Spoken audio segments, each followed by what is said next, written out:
Welcome to the Worth Knowing live stream. I'm Matt Robeson. What are the biggest risks, the biggest questions about the economy right now? Because the economy is sending two completely different signals. And the question is, which is actually a signal and which one is noise? This is not an abstract question. So much hangs in the balance of what's actually going on with the economy and how we feel about it, because it's the core of our lives. It's our jobs, our homes, the well-being of our families, whether we feel like we're getting ahead or falling behind, but also politically, it's still all about the economy, stupid. The perception that Donald Trump would do better than Kamala Harris on the cost of living was the number one factor for swing voters in deciding the 2024 election. And of course, for the voters who ultimately chose Trump, Pew Research showed that was the very top issue. So it's not going too far to say that how we feel about the economy over the next 6 months is going to drive the midterm elections and therefore the next presidential election, and therefore the larger political question of whether MAGA Trumpism is going to be a short-term affliction or a long-term direction, a case of food poisoning or a chronic condition. Understanding what's actually happening right now and how much risk we're facing has rarely been more confusing or more consequential. Here's just one example. The basic question is the economy actually growing for most people? And for economists, this is like being an EMT arriving on the scene and checking your pulse. It's the first approximation, vital sign of everything else that's going on. Again, there are two different signals here. Yes, the economy is growing. Our current best estimate is that the economy, the amount of stuff we make or the amount of money we spend, both kind of the same thing, expanded by 2.1% in 2025. Not great, but not bad. But our gross domestic product, the way we measure the output of the economy, was just revised downward in the fourth quarter to an anemic growth rate of 0.7%. That is, as the kids say, chopped. It suggests serious weakness in exports, consumer spending, government spending, and investment. Or look at the economy through the lens of jobs. Unemployment looks pretty good. It's only 4.4%. It's a level that economists think is generally pretty healthy. But we actually lost 92,000 jobs in February. Overall, in 2025, the economy only added an average of 15,000 jobs a month. That's like a statistical zero, a year without job growth. And we see the same disconnect if you look at the stock market, where more than half the growth has come from just 7 companies, the big tech giants: Apple, Amazon, Alphabet, Meta, Microsoft, Tesla, and Nvidia. The overall rise in the market in recent years, notwithstanding the recent dip tied to the war with Iran, should have made all of us who have any retirement savings or investments feel richer and better off, but we don't. The Michigan Consumer Sentiment Index, the most reliable source of understanding how Americans feel about the economy, remains near historic lows, all-time lows. So what's the signal? The soar or the dip? If the economy is doing so well, why doesn't it feel that way for so many? Is this another vibe session, or is this that EMT not feeling a pulse? Or let's look at another key economic measure, inflation. It hasn't spiked, but it hasn't also gone away. It's been running about 2.5% to 3%, which is above the Fed's 2% target. So if you told economists this a year ago, they might have been impressed how resilient the economy has been because of all the price pressures and uncertainty created by Donald Trump's tariffs. But resiliency is a double-edged sword because inflation has remained so stubbornly and persistently elevated. So good news story or bad news story? This is beginning to seem like a patient who's been running a fever of 101 degrees for months and months. It's not high fever, it's not life-threatening, but doctors can't figure out how to get it back to 98.6 either. And now we've introduced a brand new factor, a Tasmanian devil of risk and volatility in the form of this war with Iran. Oil prices have risen above $100 a barrel, and gas prices are above $3.50 a gallon. But we don't know if this is going to be a temporary thing or the start of a broader economic shock where the waves will continue to be felt for years to come. The oil shock of 1979 created the shotgun wedding of stagnation and inflation, and their unholy love child, stagflation, which led directly to the consumer electronics revolution in Japan and the Reagan Revolution in the United States. So what's going to happen here? Short-term spike or the start of a fundamental shift? And politically, Republican strategists are already suggesting that Democrats are virtually certain to win back the House. I agree. Some of them are now openly discussing the possibility that Democrats could win the Senate if current economic trends continue. So unclear, how far will all of this go? And one broader point about a deeper structural question. With a huge and growing share of our economy being driven by AI and the tech sector, are we going to see a broad increase in productivity and prosperity that's come with previous advances in technology? Or, as we think may be starting to happen, is all of this going to further concentrate wealth and fundamentally disrupt large segments of the American workforce? If you thought the trends in globalization, trade, migration, and manufacturing that led to the rise of populism, the disruption of Western democracies, and the rise of Donald Trump were disruptive, what's going to happen when we throw the gasoline of AI on that bonfire? So we're not just trying to understand what's happening now. We're also trying to understand how much risk we're facing as we move ahead. Some really fundamental questions here. Is the economy actually slowing? Will we finally get a handle on inflation? Are we at risk of a recession, or what feels to the majority of us like a recession? And how are we going to be thinking about all of this when we walk into voting booths in 6 months? What will come out the other side? There is no one better to help us make sense of all of this than one of the most trusted economic forecasters in America, chief economist at Moody's Analytics, Mark Zandi, who's spooling his way onto the show right now. You look great, Matt. Good to see you. I want to start out with kind of that big question that I teased a moment ago. As you look at the big indicators, jobs, GDP, is the economy weak or strong? What direction are we heading? Can it be something in between that? It definitely isn't strong. It's not in recession, but it's not going anywhere fast, and it doesn't feel very good for most Americans. I mean, I was listening to your monologue before I came on, and I think you kind of nailed it. If you look at GDP, gross domestic product, the value of all the things that we produce, that's growing. Not gangbusters, but it's growing. And it's somewhat disappointing in that it's growing below what economists call the economy's potential rate of growth. So it's not growing fast enough to absorb even the weakened labor force, and unemployment's moving higher. So it's growing, but it's kind of a fragile growth. And the thing that's really uncomfortable and bordering on disconcerting is that we're not creating any jobs. Job growth has flatlined since this time last year. Literally, I mean, you can look at the February employment figures. They're no higher. In fact, they're a little bit lower than they were back last April when President Trump had Liberation Day and raised tariffs.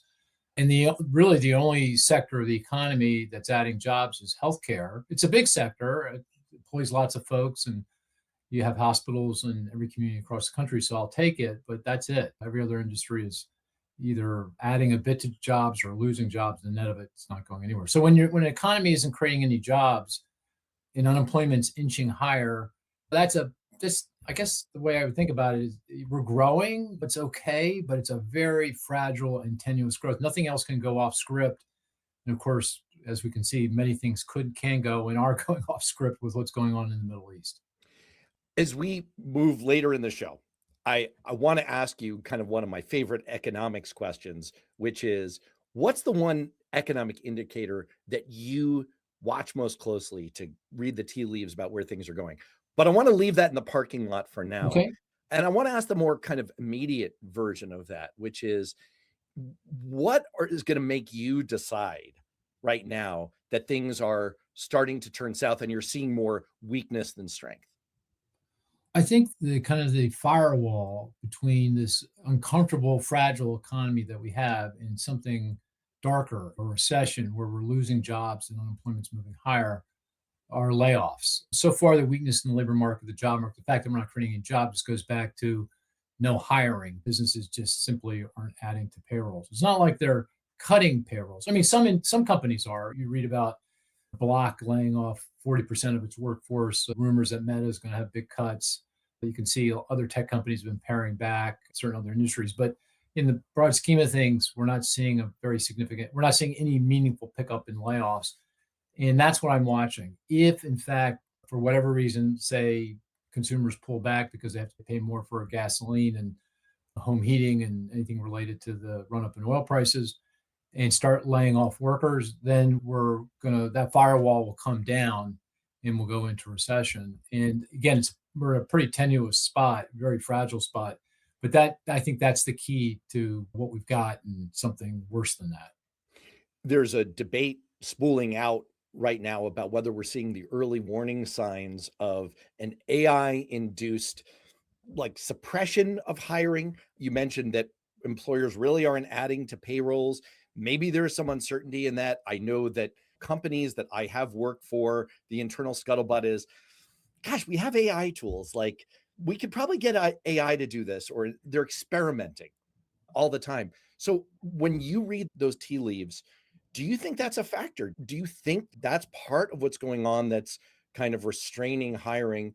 Or do you see it as more of a technology enabler of more productivity and more growth?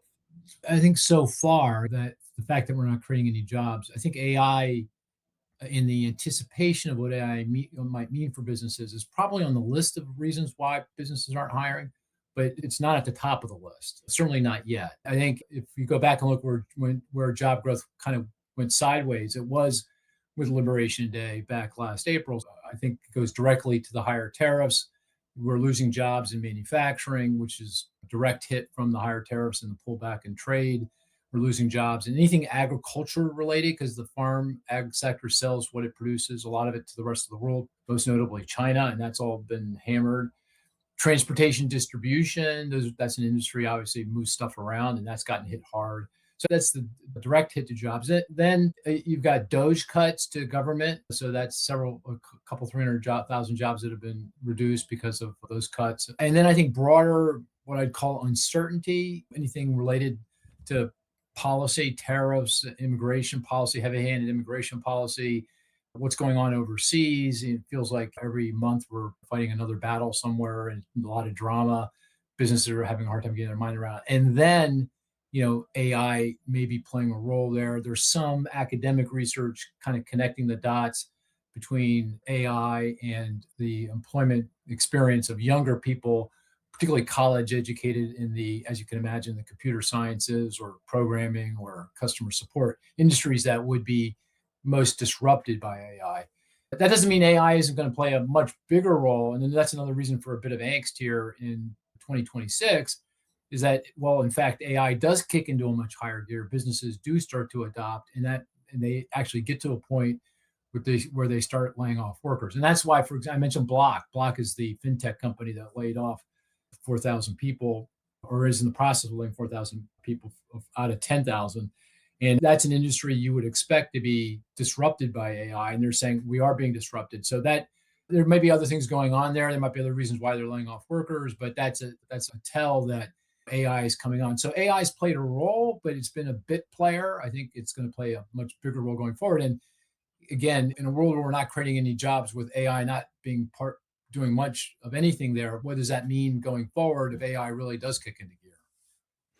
Just one more on the macro economy. There's a lot of chatter in kind of the chat community here about this disconnect between high prices, corporate profits, the fact that we may be in an AI bubble. We talked about the Mag 7 really fueling the rise in the stock market, the S&P 500. Is this a market bubble that's an opportunity for the crooks? As Lefty Gramps says, what about this disconnect between what one might call a fundamentals view of what should fuel stock growth? It doesn't seem like this is based on the fundamentals per se. It doesn't seem like it's based on the fact that there's been a lot of cheap money being pushed out by the Fed that has to go somewhere. So it's going into the stock market because that hasn't been the case in the last few years. Is this just like zombie mutual funds are just plugging ahead? Is the market just not reacting to real-time economic data? Why is there this disconnect? And is it a bubble that's going to pop?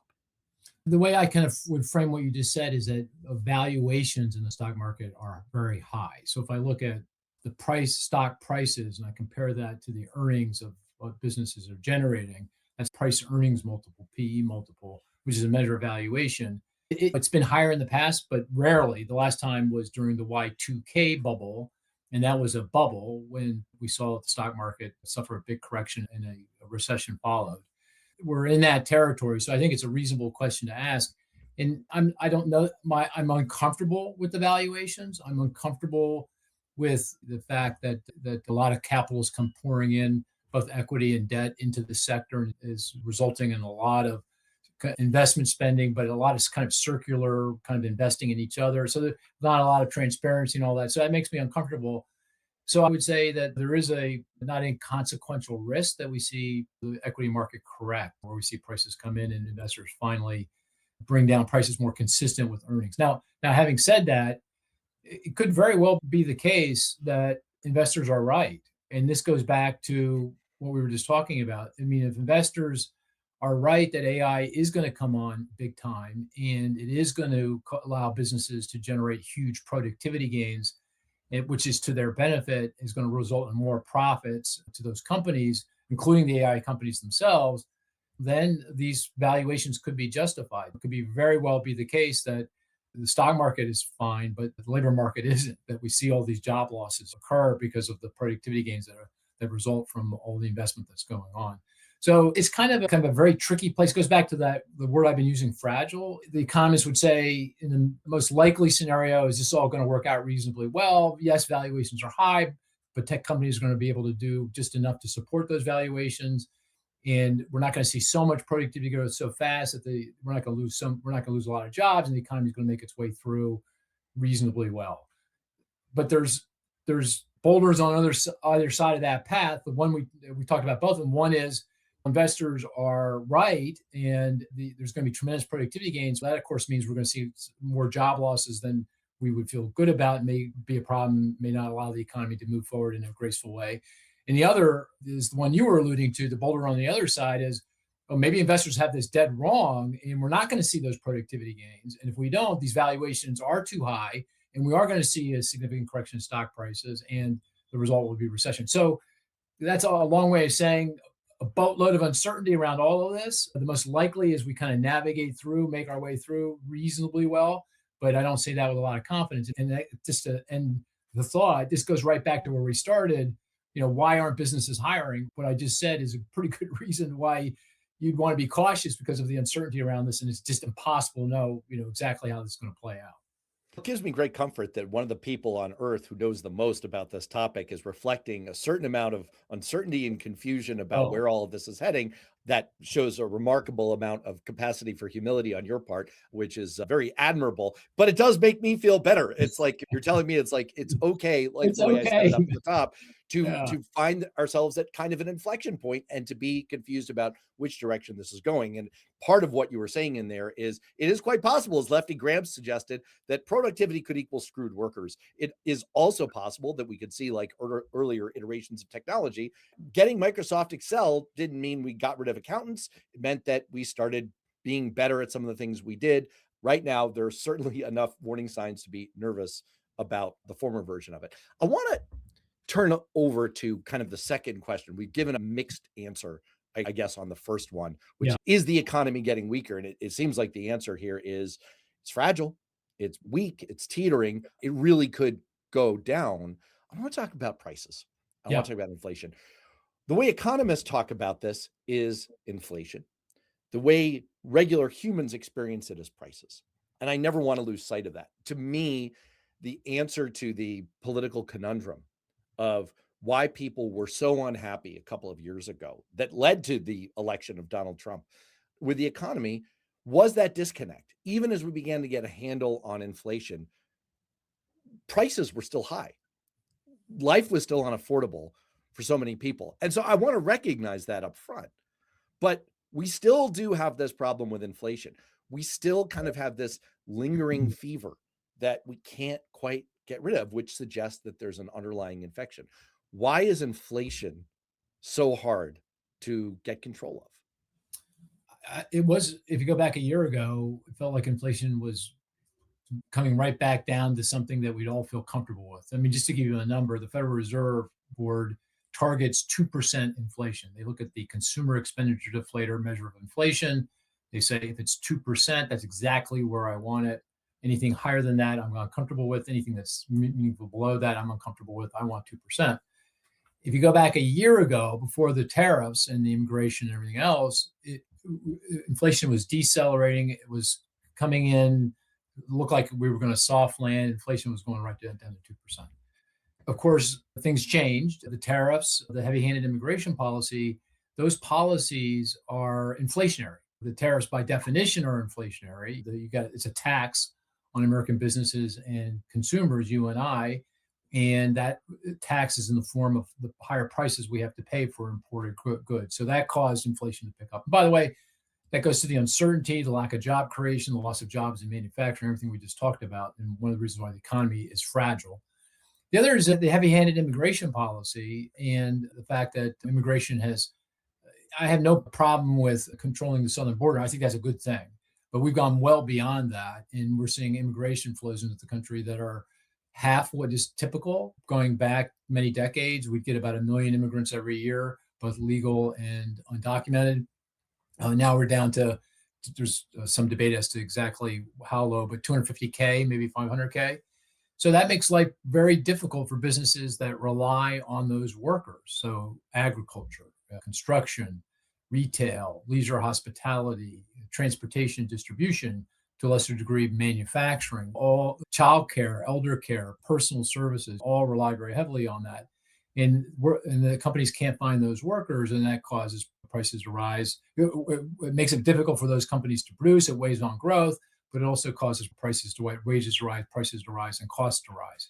So it's a combination of those policies conflating that puts inflation out higher. And now, unfortunately, we're getting nailed with the war in Iran and the impact that's having on energy prices and agricultural prices through fertilizer and everything else. And that's just going to add to the inflationary pressure. So I said 2's the goal. We were headed back to 2. It felt like we were going to soft land. We're now at 3. The most recent data puts us at 3%.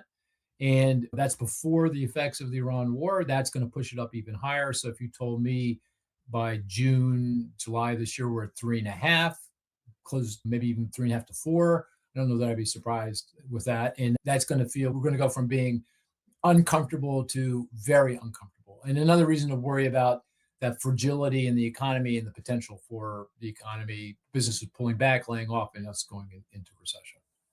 I want to go ahead and hit you with Lefty Gramps' question here. When the supply chain is fixed and corporate profits are all-time high, the prices never go down. And I guess let me just pile on to that question a little bit. I mean, it sounds like I agree with what Lefty is saying here, which is that from a regular consumer / voter / American / human standpoint, what you really want is for prices to come down. We did see that because of some short-term effects with eggs, for example, but most prices, you're not seeing deflation here, and that's not going to be the source of greater affordability. Most of the time, from an economist standpoint, what you're hoping for is that you get the rate of inflation low and controlled enough so that rising real incomes overtake it, so that people find things to be more affordable, right? It's not like absolute prices go down. It's that your income overtakes them by enough that you're better off. But why don't prices ever go down given corporate profitability? Some prices go up and some come down. Commodities, you mentioned agricultural prices, right? Gasoline prices go up. Although there's that old adage that prices go up like a rocket, come down like a feather. And that's what we see when there's any disruption. Businesses jack up prices, and the cost of a gallon of regular unleaded back 2 weeks ago was less than $3 a gallon. We're now closing in on $4. That's a pretty rapid increase in price. That's a rocket.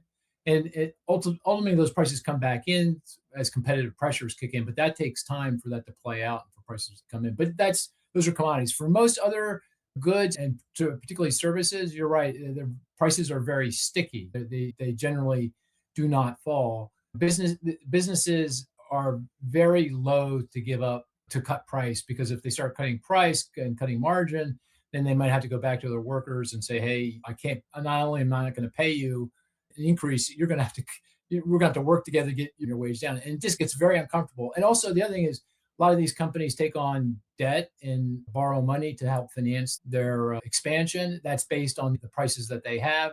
If prices actually started to fall and their revenue started to decline, they have problems making payments on that debt. We'd see defaults, and that would create its own set of problems. Because this goes back to Keynes. Remember Keynes back in the World War II period, the very famous economist. He said prices are sticky, and their prices and wages are sticky, and that's why in our system. But you got it just right. I think the way we want to restore affordability make people feel more comfortable that their earnings or income is sufficient to do the kinds of things they need to do to have a reasonably good life, is we want stronger wage growth. Prices kind of go flattish, growing slowly, and you have wage growth that's stronger. That's the way we get back to affordability. And to some degree, we were there. Again, I go back to this time last year, inflation was headed to 2, wage growth was 4 to 5. You kind of do the arithmetic, you say, okay, people are going to start feeling better. And in fact, people were starting to feel better. But now we're at 3% inflation headed north, and wage growth is decelerating. It's a little over 3% and headed south. People feel that, and that's making them very uncomfortable. And people do forecasts, right? So when you see inflation slowing and wage growth accelerating, you go, oh, this feels, I can see where the world's going to look even better a year from now and 2 years from now. And that affects people's ways of thinking about things. But here we are on the flip of that. They're seeing inflation accelerate and wage growth decelerate and say, oh my gosh, if that continues, what's the world going to look like? My life is going to be even more difficult a year from now. So that also plays a role in how people think about and perceive what's going on. But you got it just right. The most desirable way to restore affordability is strong wage growth, strong earnings growth, and hopefully inflation getting back to something that's closer to the Fed's target. Right. And I want to acknowledge Lefty's summation of it, which is the corporations keep their ill-gotten gains, which is, I think, a slightly frostier way of saying, like, yeah, once you've managed to raise prices, You're not going to give it up. You're not going to give that up. And I think we all agree about that. Because the conversation online is going there, let's go to the third big question that I think is the big risk, the big driver here.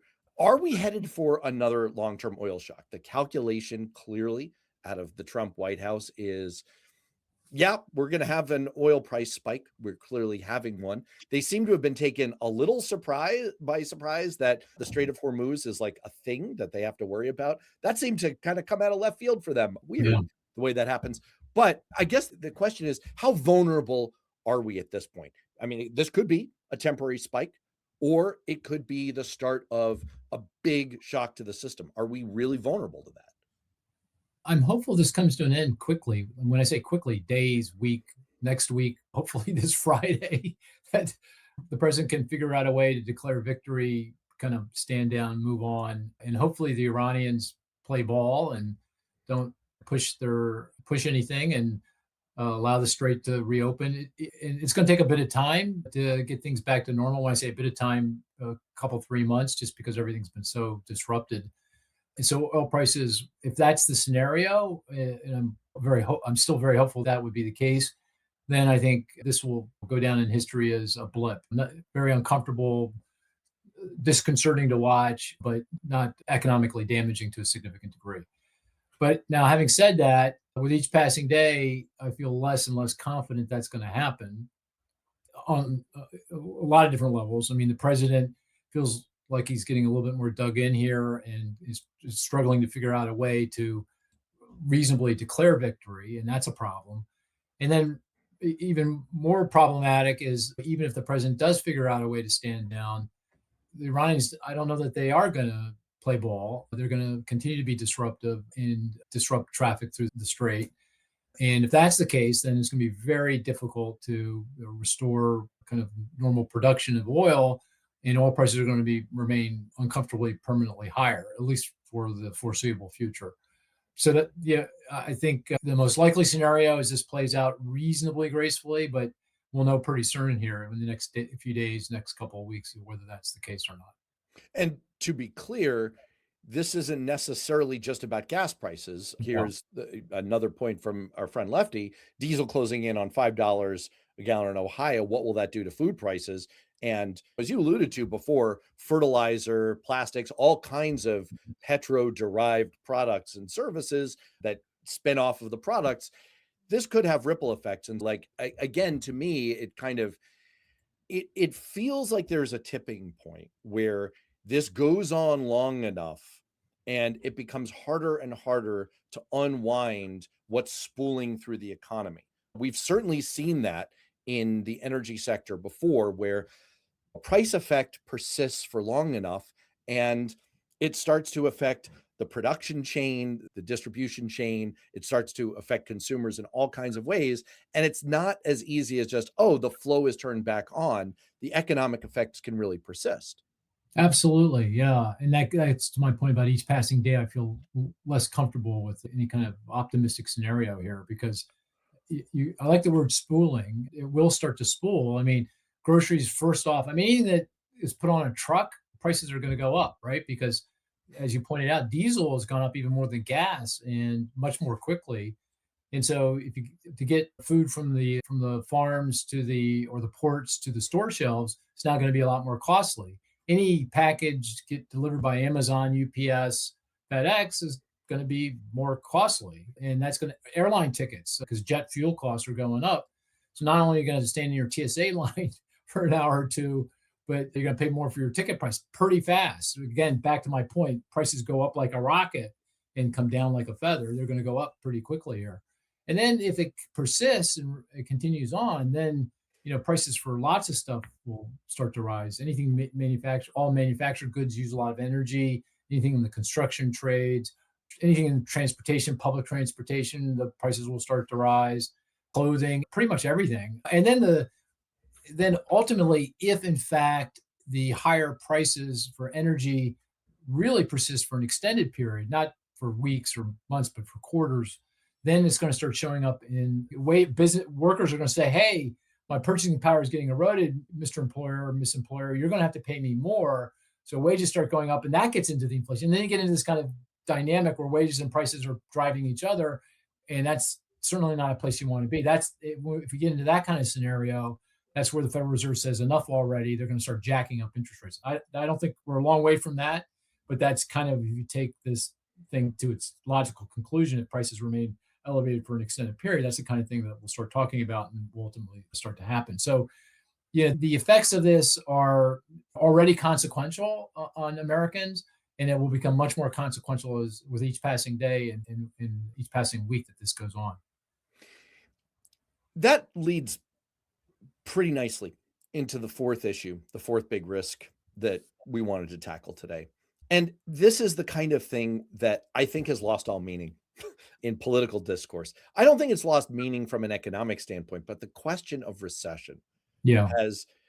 it's always been fraught. For one thing, there's a rule of thumb definition of a recession that is not the actual definition of recession, right?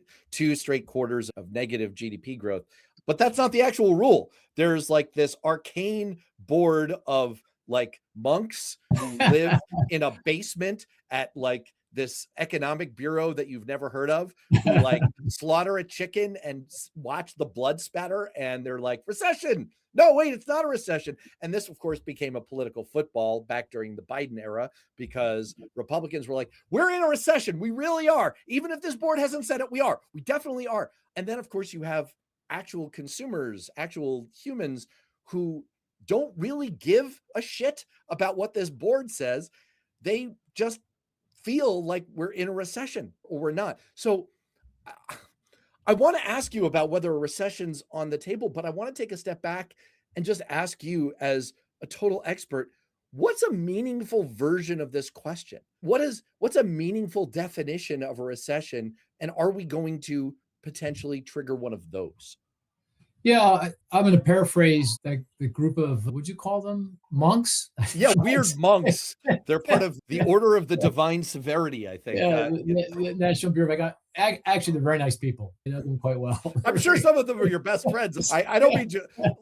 I have many economists that I deeply love and respect, but there you go. These are academic economists sitting at Harvard and Princeton and Stanford and so University of Chicago, that kind of thing.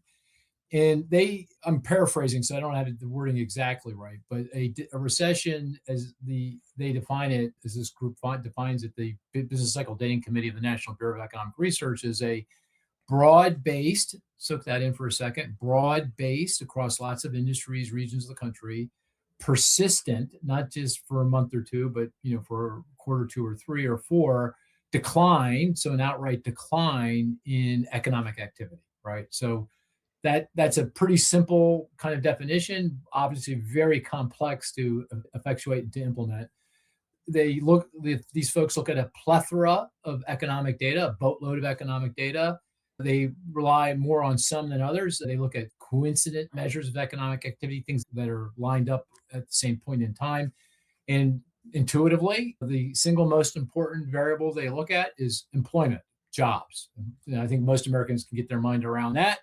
If you're seeing jobs decline across lots of industries, affecting lots of demographic groups on a persistent basis, again, for more than a few months, 6, 9, 12 months, you got a recession on your hands. So if you take that kind of framework and put that and consider where we are today, as we've been saying, there's no job growth. It's not declining, but there is no job growth. And by the way, Matt, if the nationwide job growth is flat, that does mean big parts of the country are experiencing declines. I mean, I mentioned manufacturing, transportation, ag, they're losing jobs. You go into different parts of the country regionally, go just take a look around Washington, D.C., for example, because of the Doge cuts, you got lost jobs. But at this point, it's not broad, the declines are not broad-based enough or persistent enough to say this is a recession. But again, we're pretty darn close. And I keep going back to the word fragile. It feels like we're in a very fragile place. I That's not satisfying. No, you're prompting thought, which is what good conversations are supposed to do. I was an economics student as an undergrad. I graduated with a degree with distinction in economics. I love economics. I wonder if the profession is failing in a way, because the more we talk about this, the more I wonder if we just lack the language to have a meaningful conversation or to meaningfully measure people's lived experience with the economy and what we're able to measure and track and describe and talk about, especially as macro economists, right? I'm reminded of the metaphor that I overuse in my own household of the guy with his head in the icebox and his feet in the oven. And on average, he feels fine. We've got a stock market that has grown 18% over the last year. But that's fueled 50% of that growth comes from 7 companies, right? Who now have about a third of total market capitalization. If you're working in one of those sectors, and if you live in one of the places that, happens to host a headquarters, or you're downstream in one of the sectors that thrives off of the growth of those companies, you work for an electric utility that's building a data center, you're doing well, you're doing fine. And you're probably earning an income that's helping you stay ahead in real terms. But again, like, your head's in the icebox, your feet are in the oven. And on average, we can look at the macroeconomy, and your friends at NBER, who I'm sure are wonderful, brilliant, probably like former classmates of mine who are doing something kind of interesting with their lives.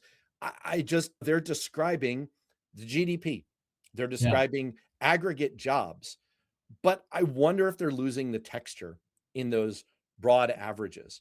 And I wonder if we're kind of lacking the language to get to some of the comments that are coming in here. The retirees who are part of the audience, Cynthia Rice, talking about like, hey, I'm a retiree. I have some experience with economics. I work for Paul Volcker. This isn't working for me. The vast numbers of Americans who tell pollsters, the economy is not working for me. Life is unaffordable. I could give 2 shits what the inflation rate is. I can't afford to pay my bills.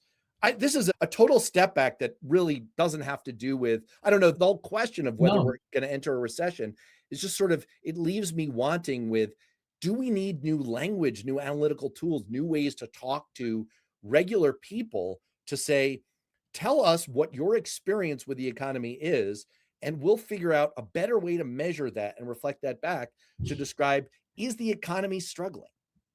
Yeah, I can see why you graduated with distinction. You should have gone and got your PhD, Matt. You'd make a great economist. I wasn't smart enough, and I did No, very poorly in linear algebra. I doubt that. I think you make a great point. I think we get lost in the kind of the averages and the means, the medians in the middle of the distribution. It kind of assumes that the distribution is this nice bell shape with the tails of the distribution that are relatively small. That if I take the mean or the median, that does a really good job of describing the bulk of Americans in the country. And that doesn't feel like that's the case. That distribution isn't nicely bell-shaped. It's a lot flatter, and you have a bigger group on one side of the tail. They're doing really well. The people that own the stocks and the AI companies and are working at large businesses and getting big bonuses. And then on the other side of the distribution, again, a big group of people that are really struggling, can't figure out how to even save any money to potentially get the down payment necessary to buy a home. There's just no prospect for that happening anytime soon. And so we're in an economy where the kind of the distribution of experiences is very different than has been in the times of the past. And we don't have a good way of measuring that or certainly talking about that. And I think you make an excellent point. I will say though, in terms of how people perceive their financial situation, I do think the other thing that's playing a role in kind of this vibe session is our politics and kind of our fractured way of thinking about things. We're all looking at the world now increasingly through our own political prism. And if the party in power is not our party, we've got a very different perspective on things. And you can easily see that in all the various surveys that are being done. You go back before President Trump won the election, the Democrats were feeling pretty good about the economy. The Republicans thought this is the worst economy ever, really, even in the worse than the pandemic or the global financial crisis. Now go to the other side of the election, that completely flips. Our perceptions are also colored by lots of other things that are going on. But I totally agree with you. I think our language is just inadequate for describing kind of the situation that we're in right now. We're in a very different world because of the lived experiences of people. I get into a lot of trouble because I like to dictate texts. And I got into a long exchange with another former congressional chief of staff who happens to be a Republican. I'm a Democrat.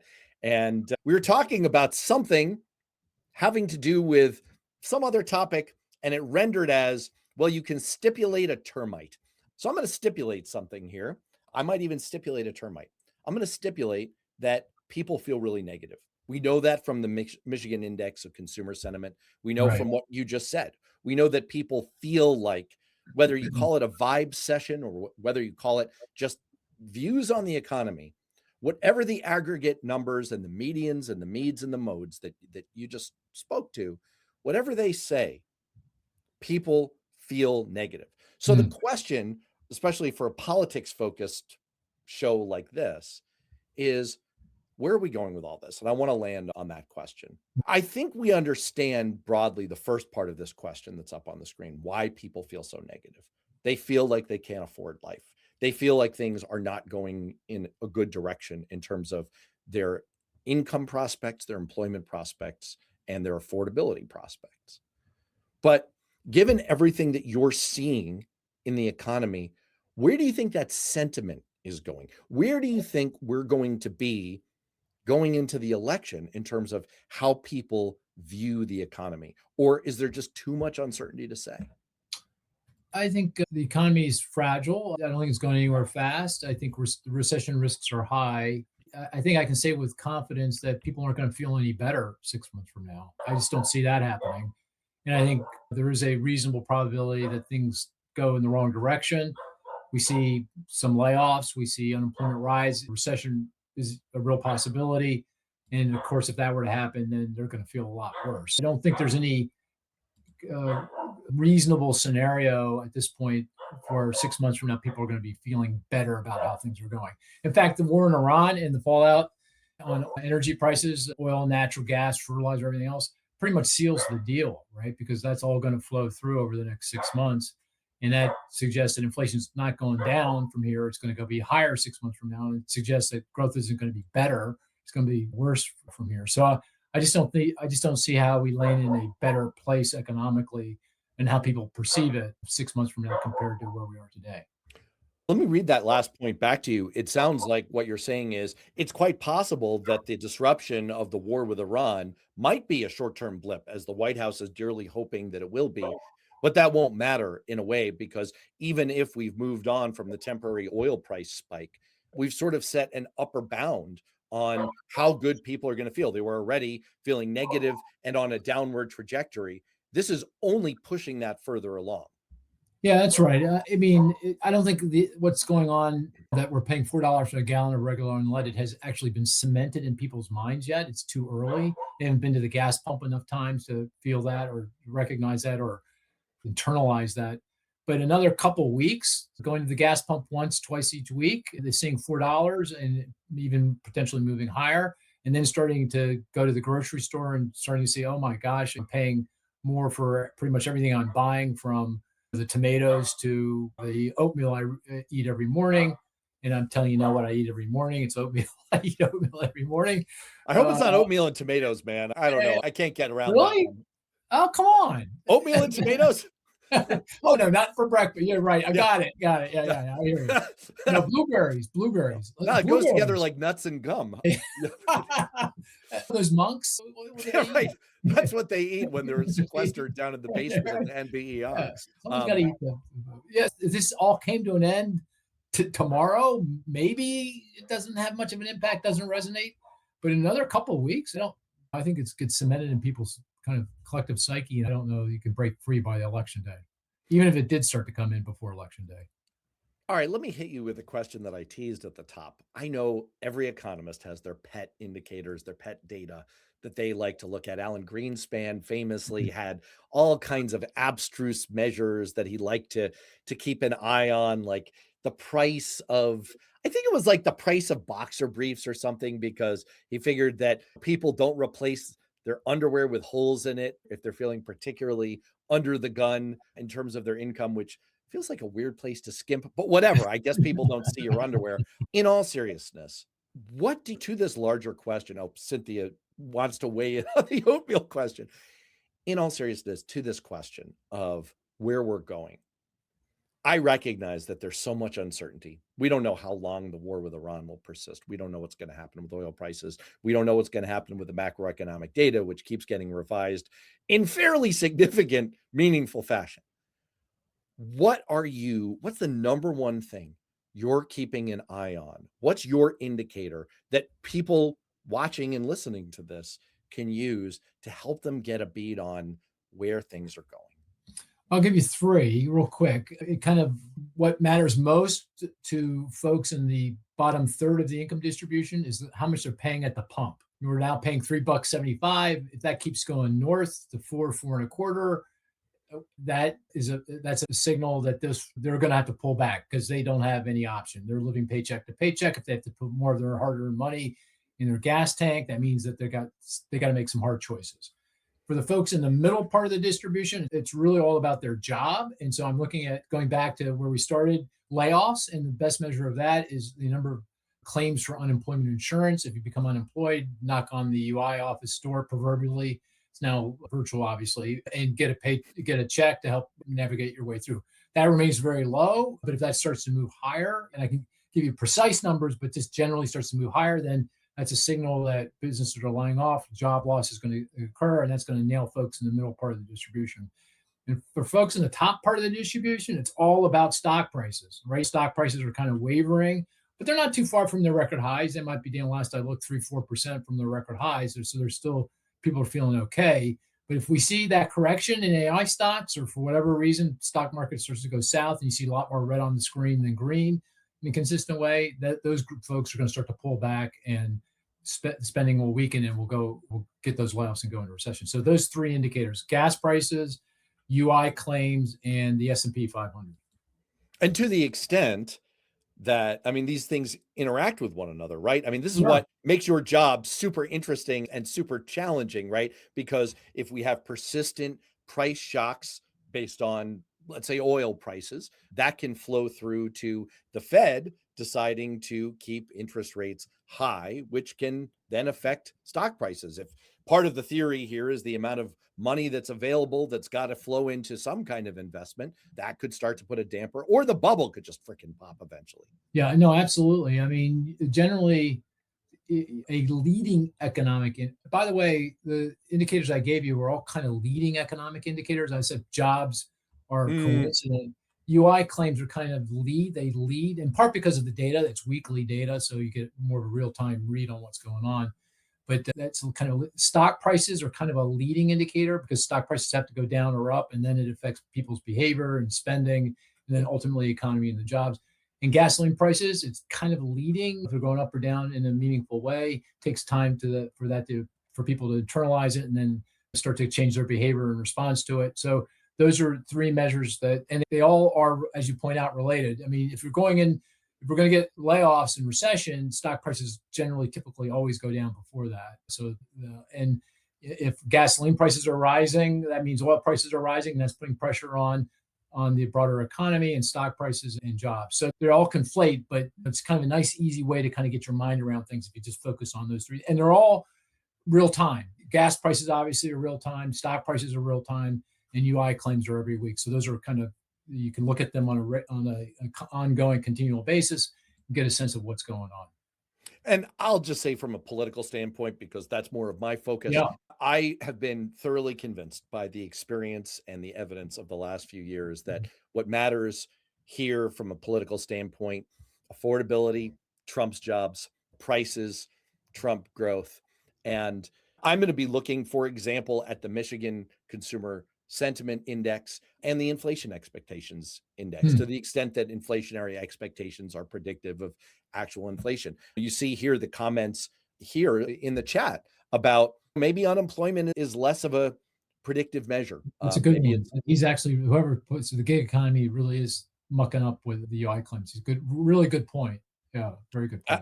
Absolutely. And to me, if I've got to choose one thing, I'm going to choose prices. I'm going to choose absolute prices. Can people pay their bills? Do they feel good about whether they're getting ahead or not? To me, that's the barometer. Speaking of getting ahead, I want to take a moment here to preview something that's coming up tomorrow that is very exciting. This live stream is going out on my YouTube channel, my Substack, but also our old friend Cliff Schechter, one early participant here, bemoaned the fact that it was me today and not Cliff. If you want more Cliff and more top level amazing guests from all across the online ecosystem, have we got something amazing coming up tomorrow for you? It's the Blue Ant Media Substackapalooza. That's a mouthful. Here are just some of the people who are going to be part of this: Glenn Kirshner, Chris Matthews, Julie Roginski, John Tester, Jonathan Larson, me. I actually got the cleanup spot, the very last spot here with Cliff and all of the people who contribute across the Blue Amp Media Network. This is going to be a 12-hour live stream, and we hope that people will be on for as much of it as they possibly can. Stop in, say hello, lob questions at us, have a good time, hang out, be with us. And we hope people will do that and get your subscription triggering fingers ready for Blue Amp Media, which I am going to splash up on the screen here. And of course, my YouTube, worth knowing on YouTube and on Substack. All right, that's it. Mark, I dragged you all the way here, and then I made you sit through an on-air ad. Wow. Very cool. That's just quite a lineup. That's really cool. Yeah. It is a 12-hour. Cliff did this last year, and I didn't even have a Substack yet. I popped on for 10 minutes while Cliff went to the bathroom to be a pinch hitting host, and I had 400 subscribers to a Substack that I didn't yet have. It's a very cool thing, and I'm looking forward to it. Speaking of very cool, Mark, every conversation I have with you, I feel smarter. Here it is. Here's the link on Blue Amp, so you can catch it here live all freaking day tomorrow. Mark, every time we talk, I feel smarter. I feel better, not because of me, but because of you. Thanks, Matt. People who've been watching and listening feel the exact same way. Very kind. I appreciate it. Always appreciate the opportunity. Always appreciate the conversation. So thank you very much. What's the number one thing that you want to plug if people want to get more wisdom pearls of insight from you? Is it the pod? Oh, yeah, I guess I'd plug if you're nerdy, you got to be a little nerdy listening to Matt. You might like my podcast on Inside Economics because we really get down and dirty with the data. That question about the point about gig economy and UI claims, we talked about that on the pod, the Inside Economics. Oh, I missed it. I missed the last one. Gosh, darn it. I am a subscriber. So thank you. I've actually been a previous guest, so I'm not just. We got to get you back on. Yeah, because it's all election process. We got to get you back on. Yeah. Yeah, sure. You actually have election forecasting as part of the many things. I've retired that model, man. You retired it. Oh, we're gonna go AI now. We're gonna go AI model. Maybe maybe I'll help you revive. You never know. Okay. All right, man. Thanks so much. And to everyone out there, stay safe, be well. Hope to see you all tomorrow on the 12-hour live stream. Hang on till the very end. They saved the best for last in the cleanup position. So see you soon. Be well. Take care.